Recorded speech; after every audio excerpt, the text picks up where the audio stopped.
What is up, everybody?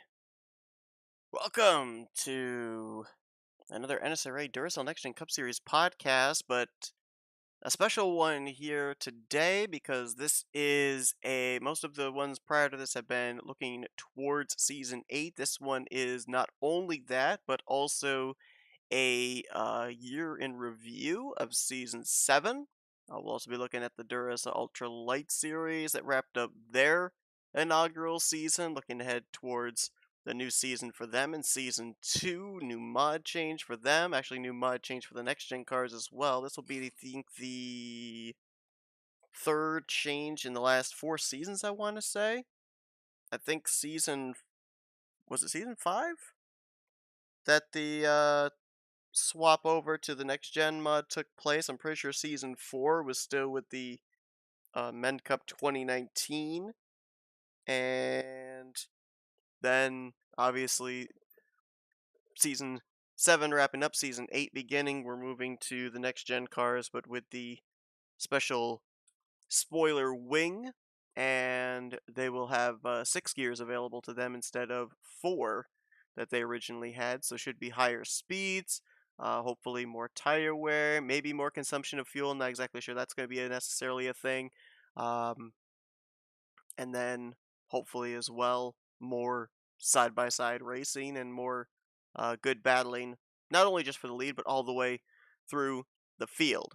A couple of things that this particular new mod has that I like. I've not exactly put as much emphasis into no one driver can lead a good portion of the race, because if you think about in relative terms of real racing, there is going to be that driver that stands out, that driver that is going to dominate a race. And, there'll be a couple of drivers that might be able to reel him in on a long run or through pit strategy and everything. And I've gotten more into the realism of it than in the entertainment factor, I guess you could say. Back in the day, you go back to the old Snickers Cup Series races and everything, I had the drafting distance less than 1.0, which meant that they were going to continually drive into each other's back bumpers, into each other's left rear quarter panels, spin each other out, not give enough room. Literally was purposely setting up for Wreckfest races, which then made it more exciting, more entertaining. Who's going to get through? Who's going to survive? Who's going to win the race? Now it comes down to the AI choosing who is actually the best driver in that particular session to end up winning the race. And of course, we've got the wide range for the ratings of the minimal to the maximum, and then of course we've got as well the drivers that have submitted in what their specialty racetrack is, getting those extra stat points towards that particular type of track configuration for their overall ratings. But we're going to be looking at the year in review for season 7 here. Doing the stream here today because there's obviously no NASCAR event going on with the Olympics happening. The series, both respective series, Lights and Cup, wrapped up last week. Spoiler alerts, if you have not seen those finales, then do not listen any further to this podcast because we are going to be talking about the results, the champions, etc. So do not watch this if you have not seen those. They've been out for a week, so I figured that was ample enough time for everybody to be able to see them and know what's going on. But if you don't know and you don't want to know, don't start watching this podcast until you do so. But the season 7 was actually really interesting. Storylines that I was not in any way expecting were going to occur. A couple of drivers that kind of jumped out at the last moment during the regular season and made some really decent runs in the playoffs. Of course, the big storyline kicked right off at the beginning of the season. Basically, Haas Racing had a non-charter entry, and Matthew Rodriguez filled in that role as what was going to be just a part-time driver. Wasn't even going to run the entire full season as a non-charter driver. There were other drivers that were already lined up that were going to be taking part in that ride. One of them being Benny Watson. He was going to drive at Darlington. He was going to drive at Dover. I think he was lined up for. Oh no, we didn't have Pokemon on the schedule. Uh, or did we have Pokemon on the schedule? I don't remember now. Let me look real quickly. Yes, we did have Pokemon on the schedule. I can't remember if he tried qualifying for Pokemon or not. But regardless, Matt Rudd winning the Daytona 500. I mean, who had that on their bingo card? I certainly didn't. Um, he had to qualify his way in on time, and then won the thing. Both of the non-charter drivers that made it into the 500 ran really well. Mike Tellier finished up inside of the top five. Um, so then it was kind of the scramble of, well, is there a way that it can be worked out where Matt Rod, with winning the 500, has a shot of getting into the playoffs? Granted, remember prior to that, we had had a driver win the 500 and not make it into the playoffs, and that was Chris Dollerton. He won the 500, did not accumulate enough points to be able to get himself into the top 30 for a playoff position that year, and he was a full time driver in that particular time, a chartered full time driver that particular season. So the whole scramble of can we work out a way for Matthew Rodriguez to be able to make it into the playoffs? He then goes out and wins I think it was he won a second race if I recall correctly. Um, I'm trying to remember where that was at. That was Indianapolis. So he ended up going 2 for 2 in crown jewel races. And again, this was in a non-charter capacity. So this was with the 80 car. He, in the races that the 80 was already spoken for, bounced over to the 17 out of Bishop Family Racing, which really in that ride, he did a lot worse in trying to qualify into events than when he was in the 80 car. And a thing that kind of worked out in his favor was there were races where there were only two non-charter drivers that showed up, himself and Kyler Sustre, who also ended up winning that year and was in the same kind of boat as Matthew Rodriguez, trying to qualify for every race. Now, the difference with Kyler Sustre was he had announced at the beginning of the season he was running full time. He was going to try and qualify for every single race in that number 4 car, albeit in a non-charter capacity. So that was already lined up. Matthew Rodriguez, he was bouncing back and forth because the number 80 was not signed to just one driver for season 7. But goes out, wins a second race, somehow is able to make his way into the top 30 in the point stands. And then what happens? We have the whole thing where the 24 ride is open because Fogelman is going over to Haas Racing to run in their non-charter car to get used to his ride for season 8, and Rodriguez goes out and wins Gateway in the 24 to advance into the next round of the playoffs. I mean, you can't script this stuff. It's odd how it worked out. It's an amazing storyline, but in no way could you have predicted something like that was going to happen. So it kicked right off with that thing. The other thing that really, another storyline that also stood out to me was the fact of the rookies. Even the previous season, rookies really did well. Rookies didn't necessarily dominate, but they held their own, and a lot of them were in the playoffs competing for the championship. Well, we kicked things off right at the beginning of the season with the rookies. Casey Hoyt wins race number 2 at Manassas. Kyler Sustre follows right up after that the week at Las Vegas. Couple weeks later, it's Will Goss going to victory lane for what was going to be the first of 2 wins for him on the season. Hoyt picking up 3 victories during the course of the season. Add in Connor Breton, who eventually ends up winning 3 races, including one of the crown jewel races at Charlotte. It's like, wow. Where in the world these rookies coming from? I think we ended up having every single driver in the rookie class for the full-time drivers win that season. There were other drivers that fit into the rookie class like Mike Tellier, Benjamin Snyder, Nico Savidio, Roberto Crown Jr., Ralph Mason. Those drivers, though, they all um, were part-time capacity. Of our 4 full-time drivers, we ended up having all 4 of them go to victory lane for what ended up being a total of 9 wins. That is crazy. And I'm fully expecting to see the same thing happen with the rookies we've got lined up here for season 8. I mean, you look at the names, you look at the experience level of some of them and the not necessarily known experience level of others. Casey Hoyt was an unknown, at least for me, coming into season 7. Didn't know a single thing about him. Same for Kyler Sustre. Breton I knew, Goss I knew, but Hoyt and Sustre didn't know a thing about them, and what they do, they went out and won 2 of the first 3 races between the 2 of them. and Hoyt went on to win 3 races and end up winning Rookie of the Year. He's now signed over for season 8 to Northeast Motorsports, and you got to expect a breakout year for him again, a sophomore season coming off an incredible rookie season in season 7.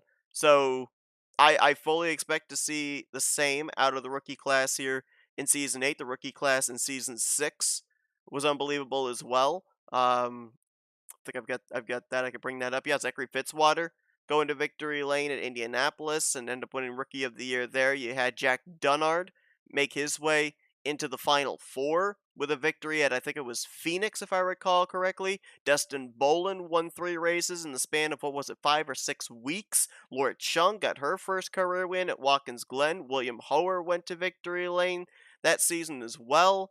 I mean, it's crazy, absolutely insane what drivers were able to do as rookies. I think Reese Banks was a rookie that season. Caleb Fogler was a rookie that season, and they both went to victory lane as well. So the fact, Quentin Moore actually too was a rookie.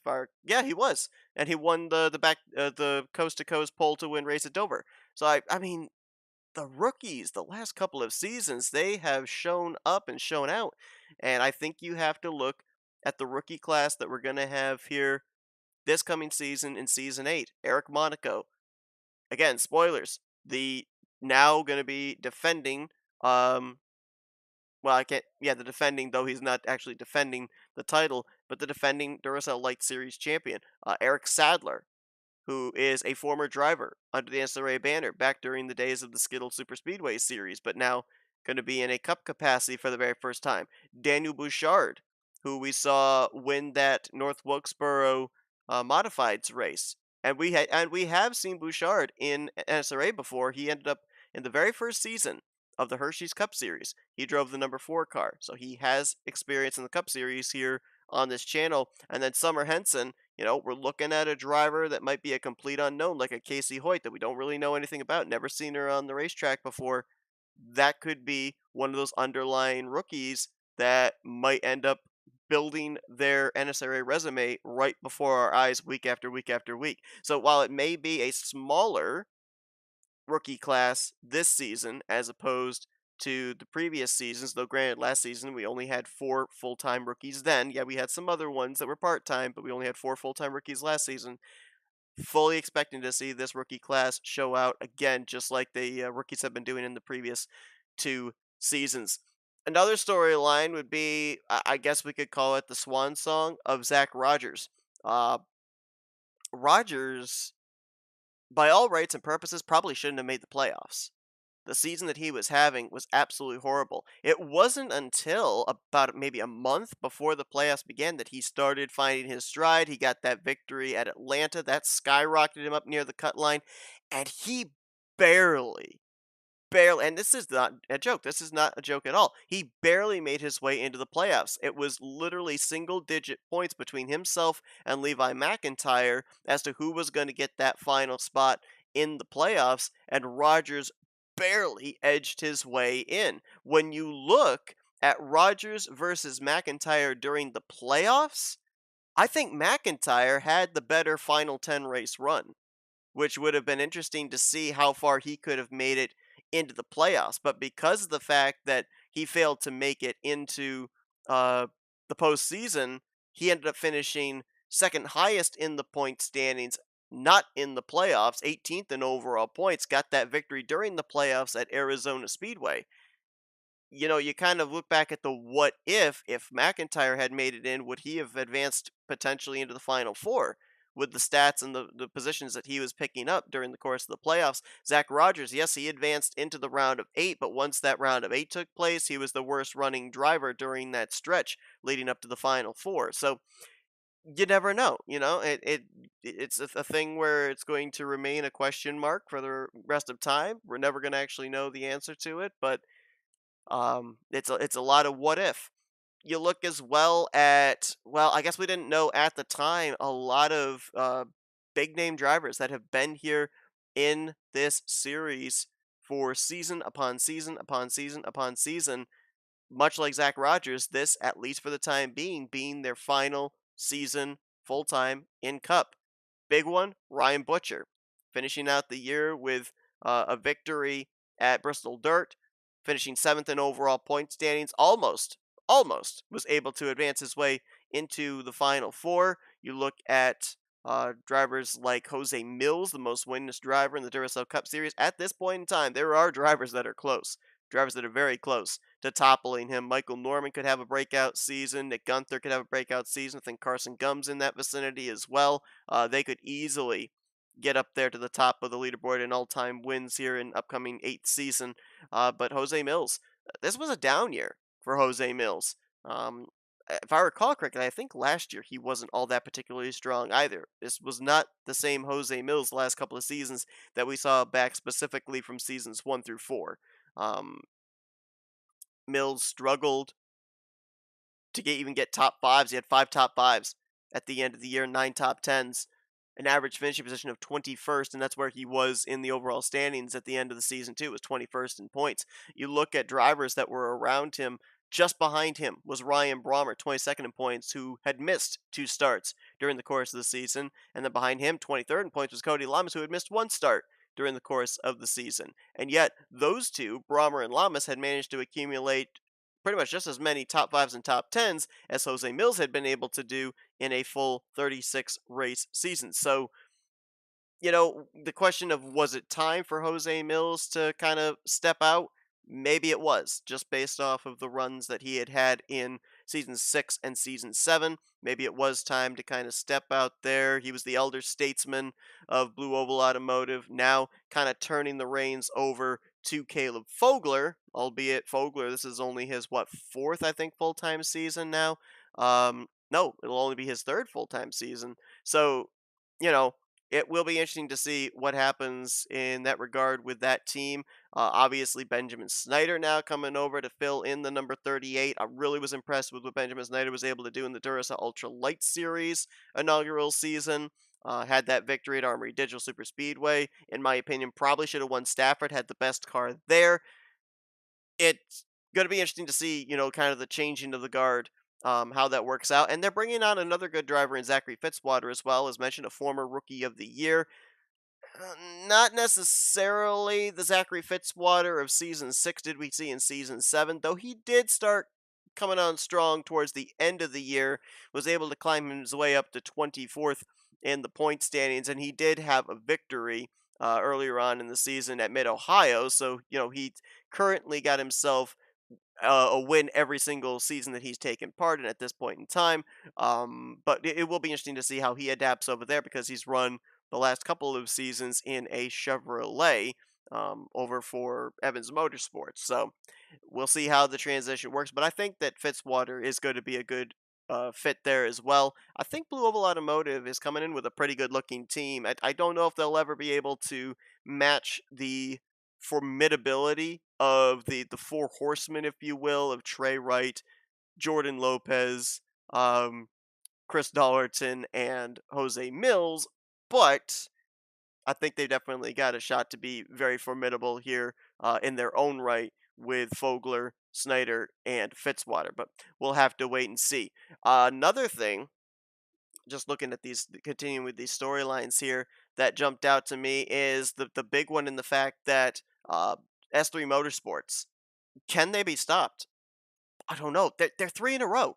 3 in a row in winning championships here in the Duracell Cup Series. This is crazy. You had Kyle Matthews, Stephen Pollard III, and Caleb Fogler all together in the 3 driver car series back in season 5, win the championship in the 09 car of S3 Motorsports, which ironically enough, you look at that season and you ended up having the 09 team do really well, and the 03 team was just there.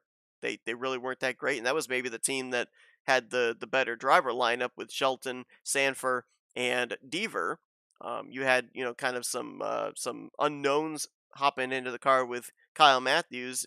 Pollard obviously been a long time since he's been under an NSCRA sanctioned series, and then at that time Caleb Fogler, we didn't really know hardly anything about him. We know a lot about him now, but then you go back to last season, and again, it was kind of the flip flop 50-50. Charles Sanford had an incredible season. Kyle Matthews made it into the playoffs as well, but then where was Shelton and where was Deaver? really kind of nowhere to be seen. They didn't. The whole team as a whole did not show that there was continuity into all four of the race cars. Yes, Shelton got that win at Boston near the end of the season, which kind of lifted, what was looking like a horrible season. It kind of made it a little bit better, but kind of the too little too late, if you will. Fast forward to this season, almost didn't have an S3 Motorsports car in the playoffs. Let's be honest. Shelton had that victory at Chicagoland on fuel strategy near the beginning of the season, and then she was kind of in the same boat as Zach Rogers, Levi McIntyre, just hovering. Connor Breeden was in that conversation as well. They were just hovering around that cut line. They couldn't get traction. They couldn't get momentum. They'd get above the cut line. Immediately, they would have a problem the following week and fall down below the cut line. There was no continuity. It wasn't until we ended up getting into the playoffs and Shelton barely made her way into the playoffs that we ended up seeing really what Shelton was able to do with the during the consistency in the playoffs and capping it off at Michigan. But Shelton at that point, middle portion of the season, was a two-time winner, winning not only Chicagoland but then a few weeks later at M&M Super Speedway. Remember too that this was the first season of the Project Dodge for S3 Motorsports. They have been, up to this point, all Chevrolet team. And then Shelton comes out with the Dodge Intrepid Project car. We know the Project cars have worked out in the past. Nick Gunther, the first season with Mazda, was a three-time winner, four-time winner, something like that. Made it into the playoffs, like he won the regular season championship as well. So the Project cars work. We know they work. But it was a very interesting path that Shelton took to be able to end up winning the championship. The thing about that, though, is you look at it, and Jessica Shelton extends the streak for S3 Motorsports to 3 in a row. You'd think that you would look towards season 8 and you'd say S3 Motorsports is the team to beat. I personally don't feel that way. Why do I feel that way? Because, as mentioned, Shelton had struggles with even making it into the playoffs, and then where were the rest of the teammates? Charles Sanford hovered between 20th to 25th all season long, finished out the season 25th in points. Cole Deaver and Kyle Matthews, were they even on the track this season? I mean, Deaver finished 39th in points, couldn't even net a top 5. Kyle Matthews only had one top 5, and he finished the lowest in the point standings of all drivers that had started every race this season. And he had a number of drivers finish ahead of him in points that hadn't started every race during the season. Kyler Sustre, non-charter driver, not guaranteed to be in the field the entire season, has to qualify his way in every single week, had a 7-start deficit to Kyle Matthews. 29 starts for Sustre, 36 for Kyle Matthews, and Kyler Sustre netted 7 more points than Matthews did, finished 40th in points to Matthews' 42nd. Other drivers that had less starts than Kyle included Nathan Ormond, Quentin Moore, Daniel Voiles, Matt Haas, Benjamin Miles, Joshua Osborne, Anthony McCurry, Laura Chung, RJ Bishop, Ryan Brommer, Connor Breton, obviously Matthew Rodriguez, Jessica Shelton even missed out on a race. I think that was back at the Suzuka race. And these drivers all finished ahead of Kyle Matthews in the point standings, who started every single race. And Cole Deaver started every single race as well and finished 39th in points. So, minus Kyler Sustre and Nathan Ormond, every driver I just named off right there finished ahead of him in the point standings. So, S3 Motorsports won the championship, but they definitely did not do it in dominating fashion. So, while, they can have that on their resume as 3 championships in a row for the organization, I do not think you can look at them as the favorite as far as a team going into next season, season 8. I just do not see that. Now, if they can show up and they can win a number of the first races of the season or something like that, then, maybe I'll change my opinion. But as of right now, the stats do not line up as S3 Motorsports being the number 1 team heading into next season. I wouldn't even put them as the number 1 Chevrolet team heading into season 8. And that, again, this is all just my opinion, but that is personally how I feel. I don't think that they are the number 1 team. If I'm going to give that to an organization right now, I'm fluctuating between Northeast Motorsports and Joanna Atwood Motorsports. Maybe more towards Joanna Atwood Motorsports because of the fact of James Qualls' show-up season. I mean, Qualls, I loved what I saw. I just wish that it had happened a season before, because last season we ended up having the change to the playoffs format because of two drivers in particular, James Qualls and Matt Haas. They were the two that basically were the reason that the format for the playoffs changed. Go back to season 6. Matt Haas, dominating performance, wins the regular season championship.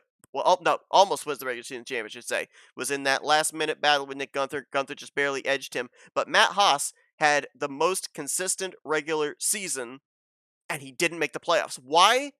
Because the win you're in situation, he didn't have a trip to victory lane. He got one later on that season when we were at Chatham, but it's too little too late.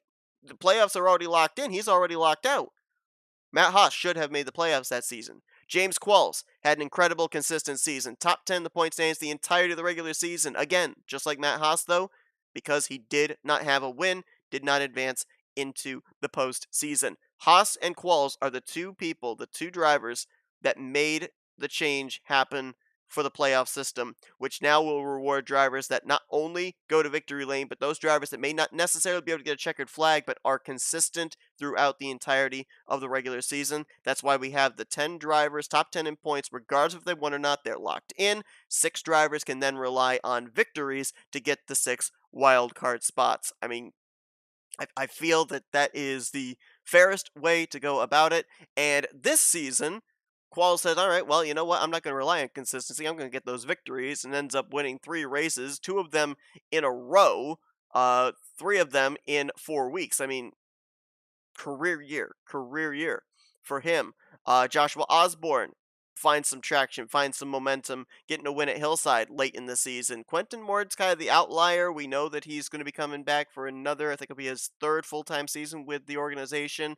The only win he's got to his name was one that I'm not going to say was handed to him, but made his job a lot easier when he got his first career win at Dover, because remember, Taylor Gerardis ended up winning that race coast to coast, and that put the 89 on the pole position. It was very difficult for people to pass in that race, so Quentin Moore didn't have much of a challenge and was able to go on to pick up that win. Not going to say again that it was a walk in the park. Obviously, he had to go out there, he had to turn all the laps and everything, hit his marks, but at the same time, it's a lot easier to win the race at a track position event from the front than it is to work your way through the field from the back. So this season, though, Quentin Moore, it was not good. Quentin Moore ended up finishing 38th in points, 1 top 5, 2 top 10s, no trips to victory lane, no poles, average finish position of about 23rd and a half. So do we see that same Quentin Moore again here in season 8? If we do, it's probably going to fall on Qualls and Osborne to kind of do the heavy lifting to keep Joanna Atwood Motorsports as the top Chevrolet team. Now, if we go over to Northeast Motorsports, they're kind of in the same boat. They ended up having drivers that showed up, and then they had drivers that didn't show up. Austin LaPlante, I think, was the number 1 driver for Northeast Motorsports here in season 7.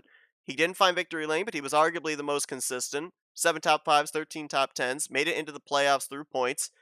Wasn't able to advance any further past the round of 12, but definitely was the most consistent driver. We're not going to put Matthew Rodriguez into the conversation because Rodriguez only made 10 starts for the team during the playoffs. So we're not going to put him into that conversation as to, who was the better driver at Northeast Motorsports. We're only going with the drivers that ran there full time.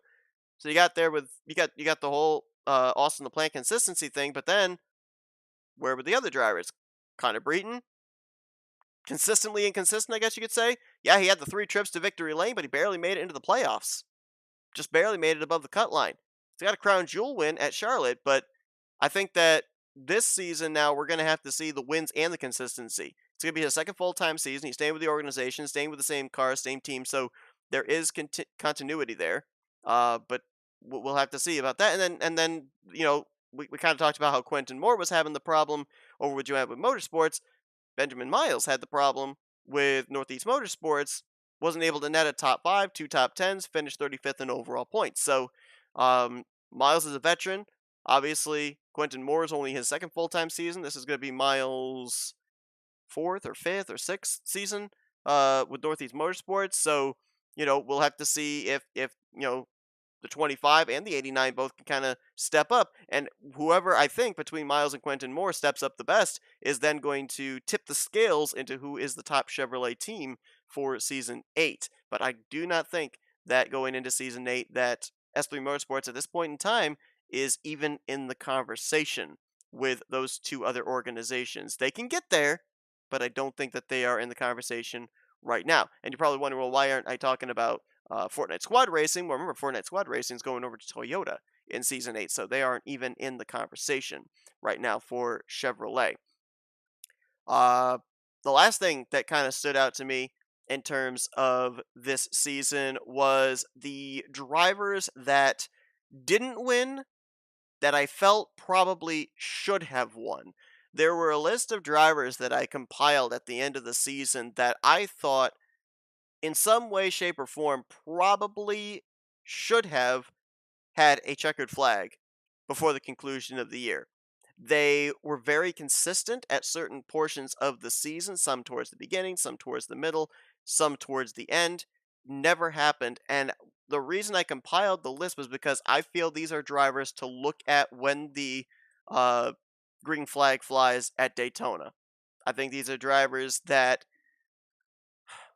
were unfortunate to not be able to be in victory lane, that are going to be looking for some redemption and maybe keep the consistency they had towards the end of the season um, going in the beginning of season 8. The first driver that stood out to me the biggest was Matt McIntyre. There were a couple of races last year where Matt McIntyre coulda, shoulda won. One of them was Hanford. Hanford, he had the strongest car. He had worked his way up to the front. He had opened up a big gap. He hits the wall. There's no safer barriers there. It's steel guardrails pretty much all the way around Hanford. It's an older racetrack. Because of that, comes down pit road, extended stay on pit lane, comes out outside of the top 20. I think he worked his way up to maybe 21st or something. Definitely not indicative of how strong a car he had. You then fast forward during the playoffs to Arizona. Levi McIntyre had a really strong car, but if that race had been another 5 laps longer, Matt McIntyre was closing in on him, and he had the better car, the better tires, the better lap times. Would he have been able to pass Levi? I don't know. Catching's one thing's passing another. He definitely would have caught him. I don't know if he would have been able to pass him, but he definitely, if he had had even maybe another 1 or 2 laps, would have had a shot at that victory. So I think that you got to have Matt McIntyre at the top of the list of somebody to keep an eye on at the start of season 8. He's coming back with Michael Norman Motorsports, still in the number 21 car and everything. I think that he is somebody you're going to have to look at as a possibility of finding victory lane in season 8 and maybe making a push towards the playoffs. It's been a while since Matt McIntyre has been in the playoffs. Season 1, season 2, something like that, I think was the last time that he's been in the playoffs, and that was in a Chevrolet for Michael Norman Motorsports at the time. Another guy that I think you got to keep an eye on is Ryan Brommer. Now, there's a couple of reasons for this. Number one, I feel like Ryan Brommer is going to have quite a bit of pressure on him here this season because he's going to be the elder statesman over at Auto Junction Racing. Summer Henson's coming on board now, filling in the 78 that was formerly driven by Ryan Butcher. You've got Laura Chung there, but she's going to victory lane, only once, I think, at Watkins Glen in her rookie season. Was winless this past season. I think that a lot of pressure is going to be on Ryan Brommer to kind of set the tone for the team with the younger drivers now under his tutelage. But he came on strong towards the end of the season. Ryan Brommer was kind of in the same conversation as Jessica Shelton, Zach Rogers, Connor Breeden, hovering around that top 30 in the point standings. He found a streak during the playoffs and worked his way up to finish 22nd in overall points. That doesn't sound like much. I understand that. But remember, when you are a driver at the end of the regular season, mired down 34th, 35th, 36th in the point standings, and you can work your way up almost into the top 20, the field is spread out by the time we get to the end of the regular season.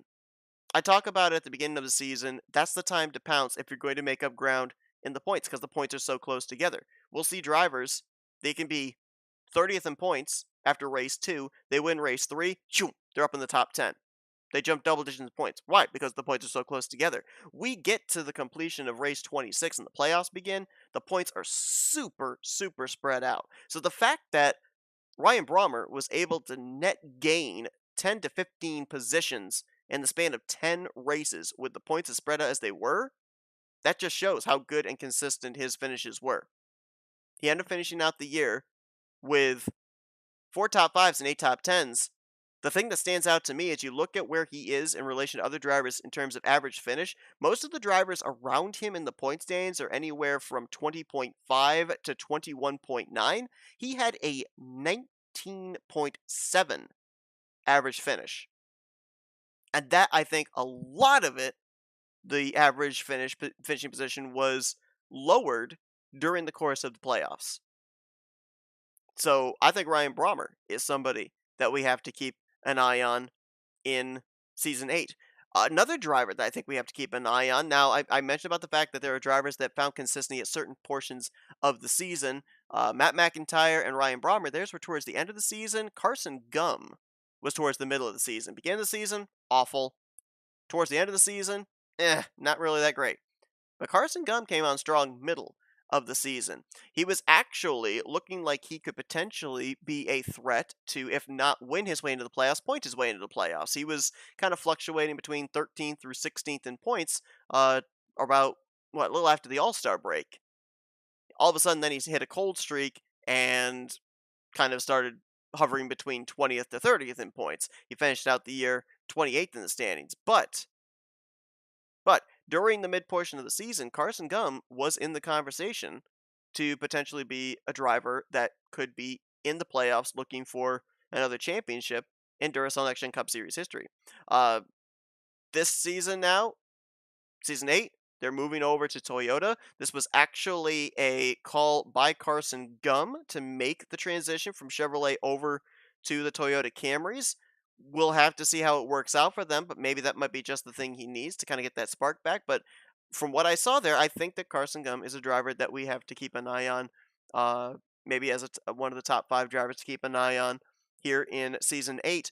When do we see the consistency? Do we see the consistency is going to be the question. Is it going to take some time for him and Dylan Poteet, who came off a career year with 2 victories and was in the Final Four for the championship, for them to get used from the Chevrolet to the Toyota transition? I don't know, but we'll have to wait and see. Next driver that I think we have to keep an eye on, Keith Batson. Keith Batson was not flashy by any stretch of the imagination in Season 7, but he was there. He was consistent.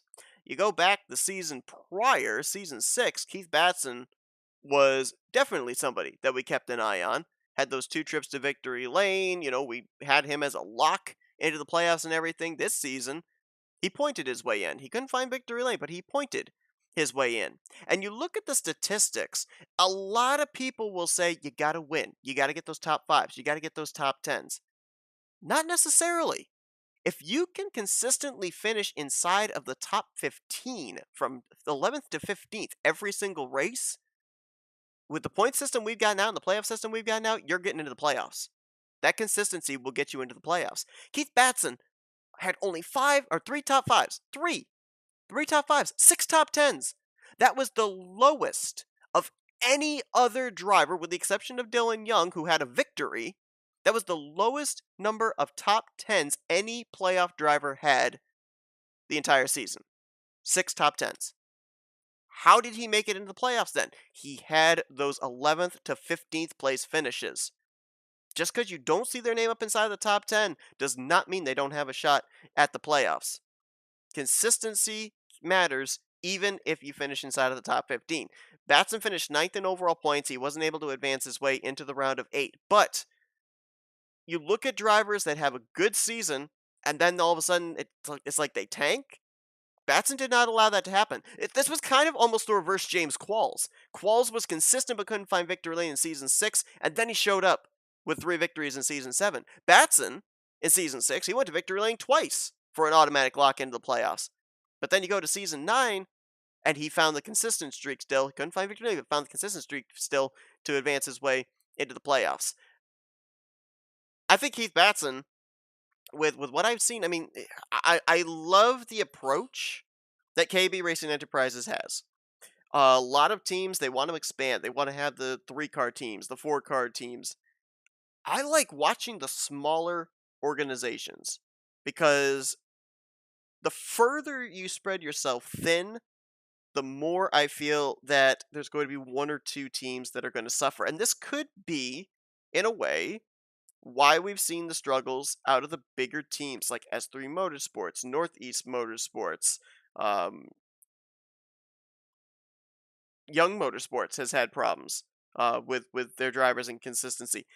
It's kind of an epidemic, if you will. It happens to a lot of the big teams. You're not going to have everybody be able to all run consistently. There are going to be a few drivers and a few teams that are going to have to kind of be the bottom of the barrel teams. For KB Racing Enterprises, though, they've got one single Duracell Cup Series team. They've now got a team over in lights with a 39 of Cat Batson, and they're going to have two cars that they'll field in the upcoming second season of lights.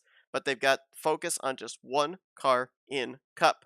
All their resources, all their focus, everything going into that one machine. This has worked out in the favor of numerous drivers during the course of Duracell Cup Series competition.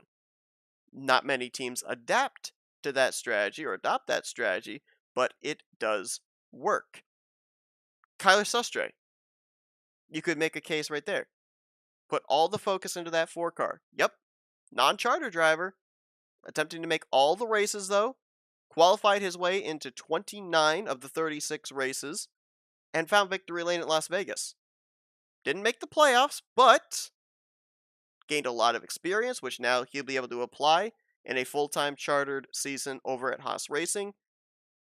Paid out dividends, being just a single car team and focusing all the time and effort on that single car. So Keith Batson, I think, is a driver that we need to keep an eye on. So far, Matt McIntyre, Ryan Brommer, Carson Gum, Keith Batson.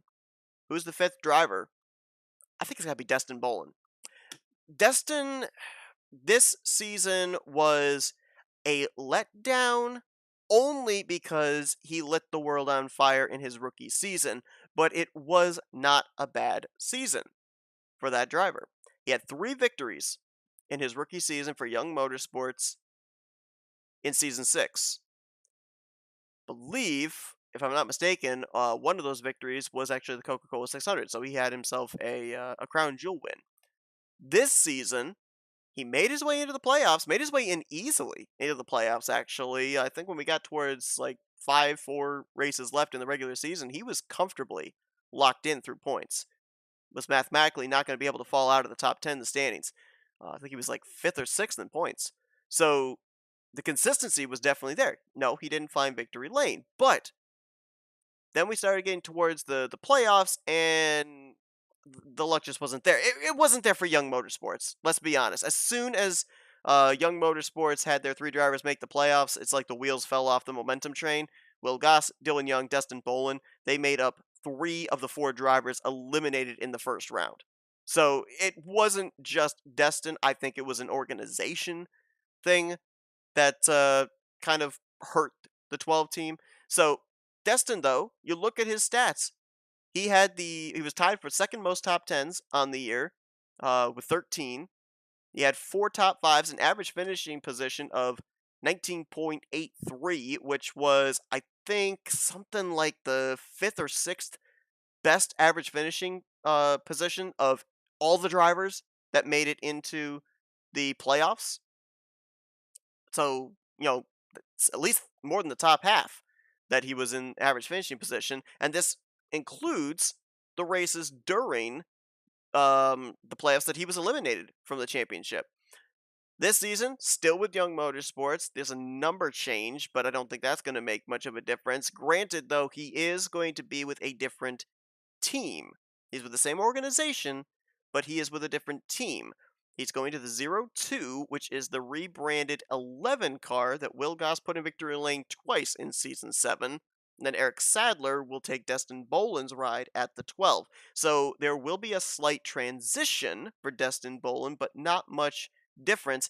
And it's not like he's going to a brand new team that's unestablished. I mentioned the fact Will won 2 races last year with that car, with that team, under that organization. So you've got a driver that we know can win, and you've got a team that we know can win. The combination is still there. And I think we could definitely see Destin Bolin. I don't know if he can necessarily match up to the numbers he set in season 6. That's 3 trips to victory lane in your rookie season. It's kind of like the Casey Hoyt effect from season 7. It's going to be hard. You kind of set the bar really high, but the fact that he showed us in 2 seasons he can get the wins, and then the following season he can remain with the consistency, I think he's got to be on the top 5 of drivers to watch. So those are my top 5 drivers that I think we need to keep an eye on in season 8. Matt McIntyre, Ryan Brommer, Carson Gum, Keith Batson, and Dustin Bolin. We'll see if it holds true. If these 5 are going to show up and snap winless streaks. I mean, Carson Gum's got a winless streak going back multiple seasons. Uh, Dustin Bolin, Keith Batson, and they're going to be having winless streaks now over a season. I can't remember the last time that Matt McIntyre went to victory lane. I'll have to go and look about that. And then um, Ryan Brommer, I think his last win was back when he was driving for Bulldog Motorsports. So that would be at least season 4, if not earlier. So opportunity for a lot of drivers to snap some pretty lengthy winless streaks if they can keep the consistency up. But it is going to be a lot of fun to see how everything culminates from season 7 into season 8, and we are now going to bring up this screen that we've been kind of waiting and waiting and waiting and waiting, because as I mentioned, we were going to be talking about season 7 and then looking forward towards season 8. We'll probably do another podcast here in the next couple of days where we'll be talking about specifically the Duracell Ultra Light series, and we're going to talk a little bit about the Duracell Ultra Light series right now, because I'm gonna be posting this. I don't know if I've posted it yet, but I will be posting this over in the NCRA Discord. You guys have seen this before. I'm gonna show it to you again, but this does have some new features on it for you guys to be able to follow along during the course of the upcoming 8th season of Duracell Cup and 2nd season of Duracell Lights. So you guys have already seen this. We can actually take this out now, and we can put in Daniel Bouchard because he's now the driver of the 33. Um, but this shows. Ooh, what the heck happened? Oh, but this shows obviously all the drivers and everything for the upcoming 8th season of Cup, as well as like their sponsors and everything. And these are the drivers that have given like their strengths of their tracks and whatnot. Then we've got the Duracell Ultra Light Series roster. Uh, as well as the sponsors and everything and all that. Then we got the Cup Series schedule, which also shows the theme. It shows the number of laps that are run there and everything. It even shows the version of track. So this is basically for me to know which track it was that I tested at for having the best type of racing and everything. And then, of course, race names and everything. There's still a few that haven't been filled in on the light side, or the Cup side rather. Hillside, Homestead, Miami, Watkins Glen, Hanford, Boston, Rockingham, Michigan have not been named. Then you've got the Duracell Ultra Light Series, which has not been completely filled in with the race names either, with their respective laps and track versions.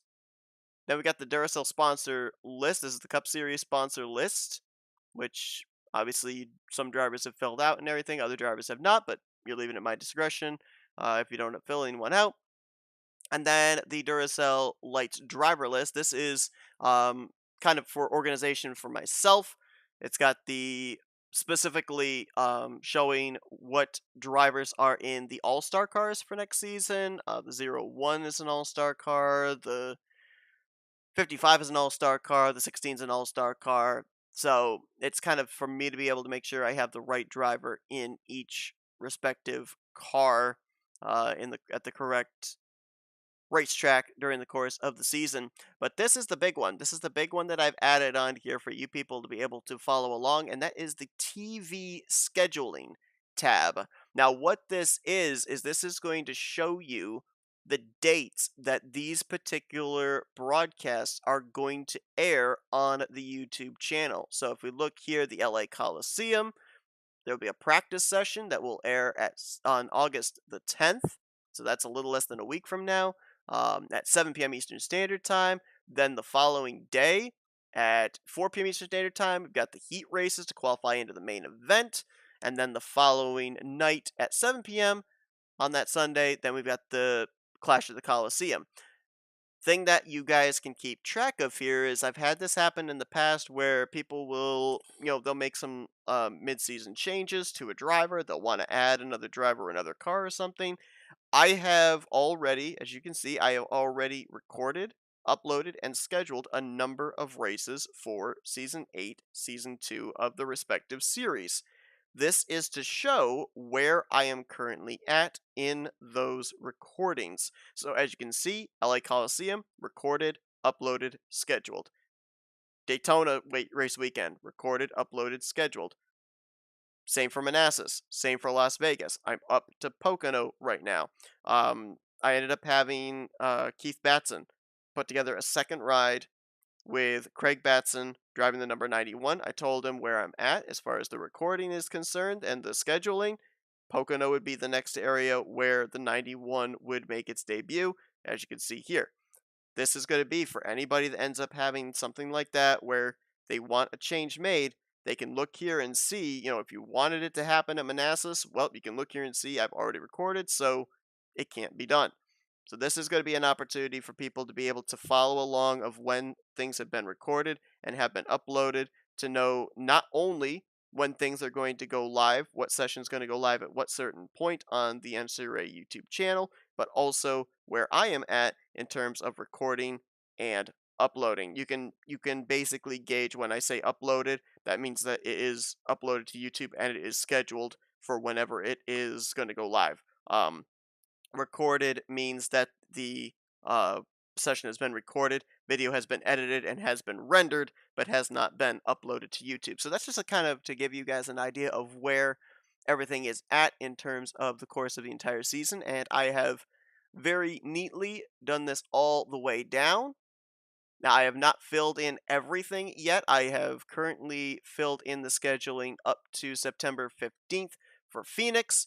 Everything else is going to be filled in, probably like every like 2-3 weeks in advance. But because of scheduling conflicts, maybe for times when I would think to be able to record or something, not being able to work out, just give myself a little bit of leeway here. There may end up being times where we have to have an off weekend or something. But if that's the case, you can follow along here to be able to see when something is officially scheduled and when it is not. So that is basically what I wanted to show you in terms of this. Again, I will be posting the link to this entire spreadsheet over in the NSRA Discord under both the Cup Series and the Light Series tabs, so you can be able to follow along during the course of the entire season. As you saw there, we're starting out Season 8 with the Clash of the Coliseum, and that will all be showing next weekend starting next weekend. So hope you guys will be tuning in for that and be enjoying that. So far, I can honestly say no complaints on what I've seen in terms of racing on both the Cup and the Light Series side. So should be good. Thank you all for tuning into this podcast. I hope you guys enjoyed this little season 7 of the Cup Series in review.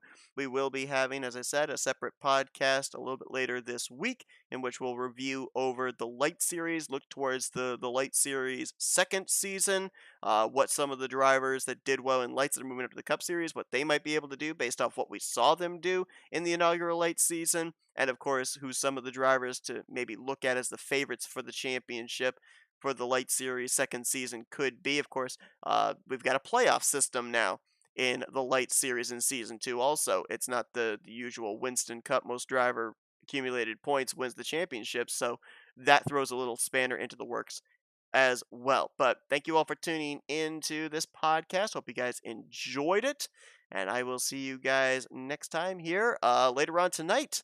If you don't have anything you're doing, you want to tune in, we've got the Snickers Super Speedway Series online event at Daytona. And that will more than likely be going live somewhere around the 7 o'clock p.m. Eastern Standard Time marker, maybe a little bit after. But be sure to join us for that one. Should be good. It's been a really incredible season so far. We have had 9 races, and 9 different drivers have gone to victory lane. Can we go for 10 tonight? We'll have to wait and find out. But again, thanks everybody for tuning in. Hope you guys enjoy the rest of your Sunday. as you've been watching another podcast here on NNSCRA, and I'll see you guys next time.